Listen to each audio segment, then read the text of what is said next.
En este video vamos a hablar acerca del síndrome de Zollinger-Ellison, presentado por mi persona, Rosbelinda Márquez. Y vamos a empezar con una breve introducción, hablar de su fisiopatología, la patología del síndrome, unos ciertos datos de su epidemiología y su diagnóstico y tratamiento.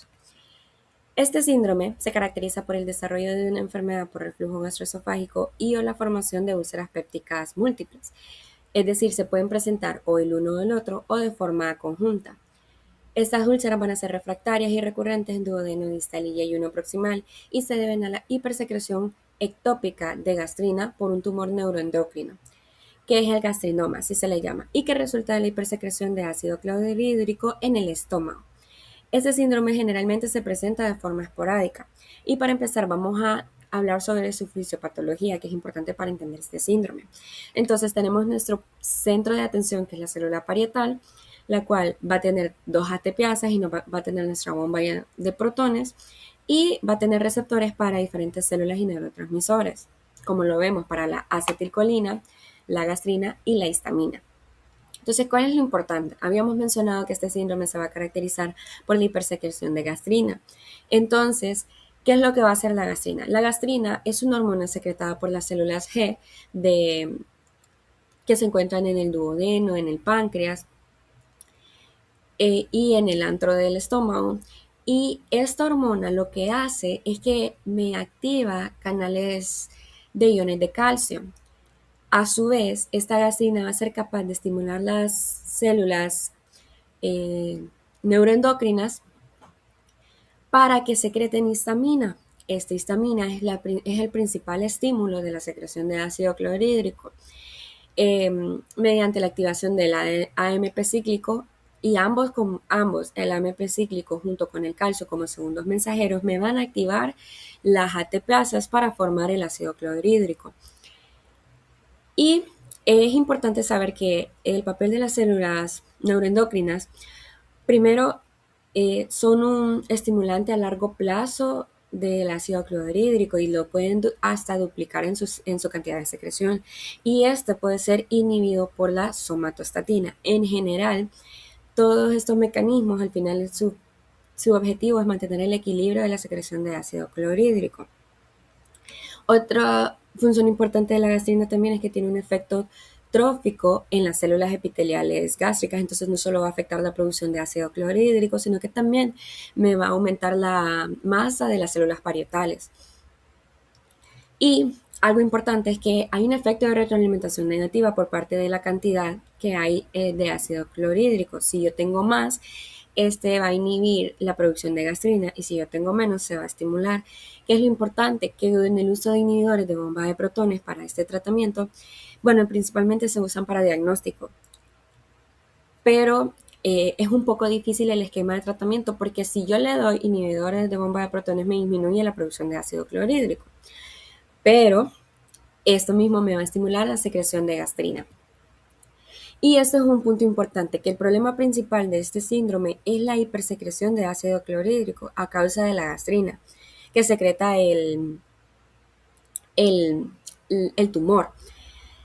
Mientras que cuando veíamos la enfermedad por reflujo gastroesofágico, la hipersecreción de ácido gástrico no es el factor predominante, no es la causa como tal, pero en el síndrome de Zollinger-Ellison, la esofagitis en el 50% de los pacientes va a ser va a ser causada por esta hipersecreción de ácido gástrico por parte del gastrinoma.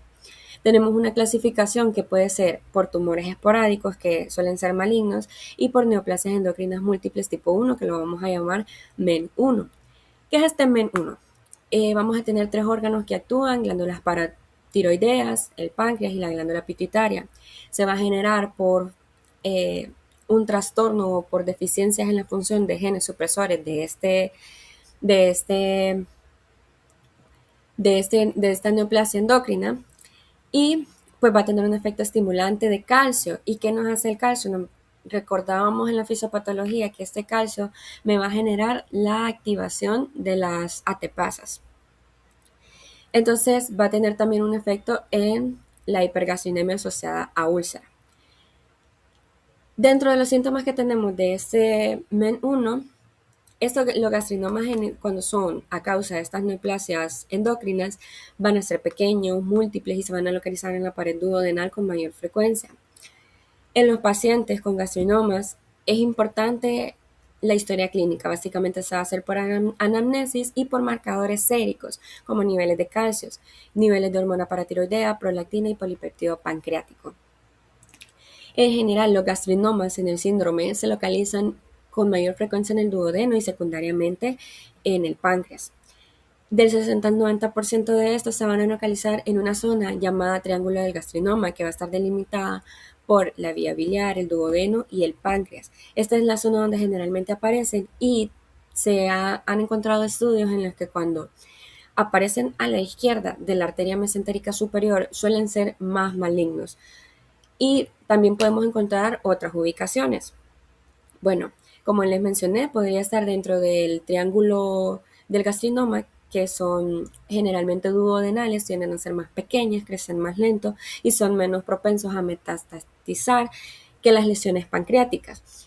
Y también hay extrapancreáticas o fuera del triángulo, como pueden aparecer neoplasias en estómago, ovarios, corazón y otros órganos.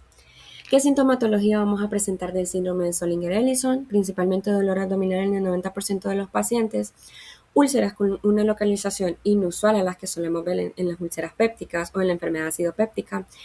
Estas van a ser refractarias al tratamiento estándar, también van a ser recurrentes a pesar de que ya se hizo cirugía de tratamiento. Pueden presentar complicaciones como hemorragias, obstrucción y perforación y no va a tener generalmente un antecedente asociado de Helicobacter pylori o AINES. La presentación inicial y la localización de la úlcera puede ser indistinguible de la enfermedad ulceropéptica, por lo que es importante saber cómo se diagnostica.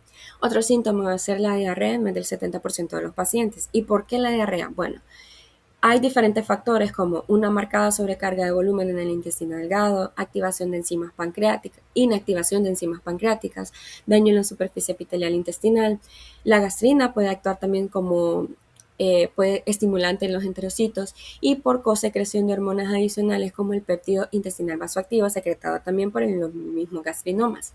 Aquí tenemos una tabla que nos hace la diferencia entre cuando es esporádico la aparición del síndrome o asociado a MEN1. Y vamos a ver que la prevalencia va a ser mayor en la aparición esporádica. Vamos a tener endocrinopatías asociadas para el relacionado a MEN1 comparado al esporádico. Y otra característica importante que las metástasis son más frecuentes en el CES de tipo esporádico, mientras que en el asociado a MEN pues van a ser poco frecuentes.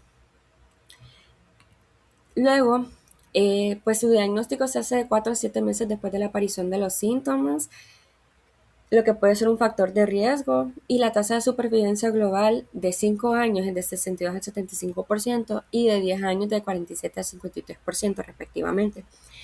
Cuando se le trata quirúrgicamente, de hecho, la supervivencia puede aumentar hasta un 90%.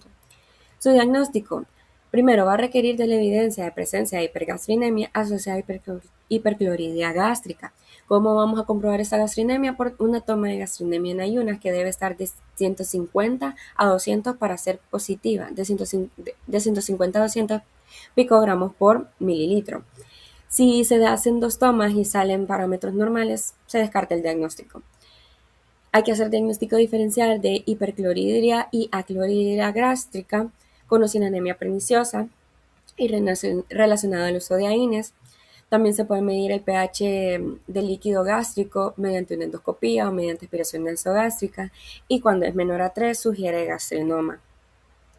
La medición de la producción basal de ácido clorhídrico cuando está menor a 15 miliequivalentes por hora es un signo patognomónico de la enfermedad.